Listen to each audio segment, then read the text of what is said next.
There's been another mass shooting in America, this time in a community college in Oregon.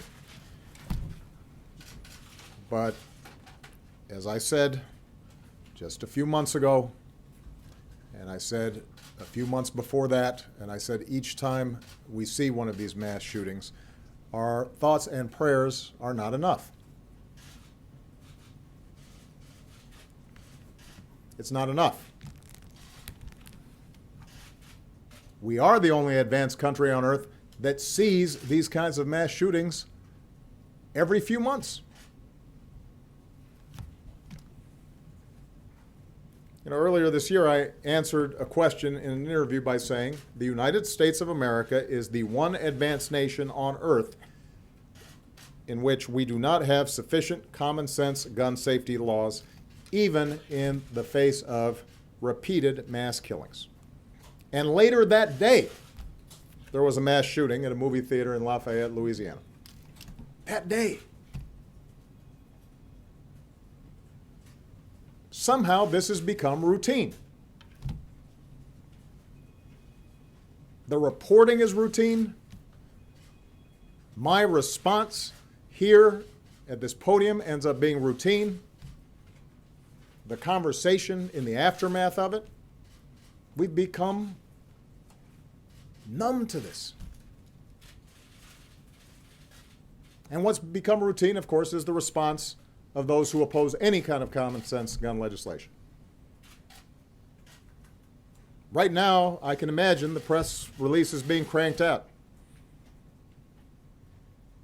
We need more guns, they'll argue. Fewer gun safety laws.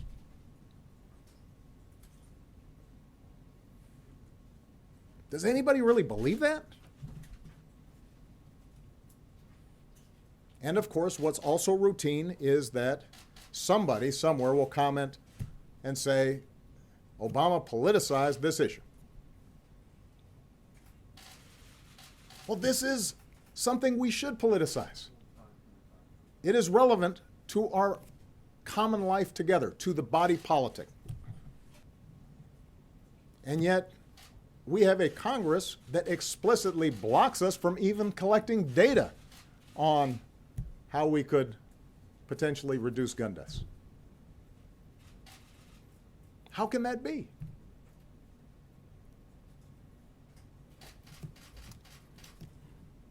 This is a political choice that we make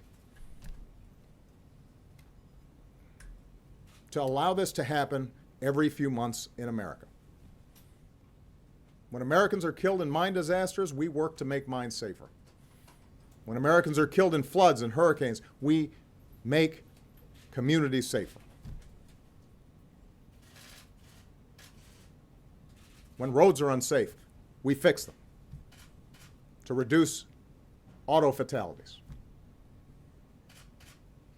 We have seatbelt laws because we know it saves lives.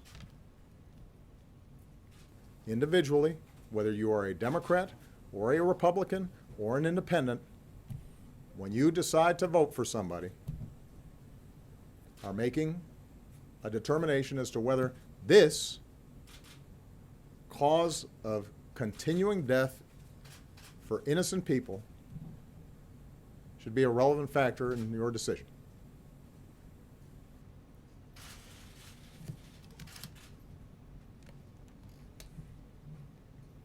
And each time this happens, I'm going to bring this up. Each time this happens, I am going to say that we can actually do something about it, but we're going to have to change our laws.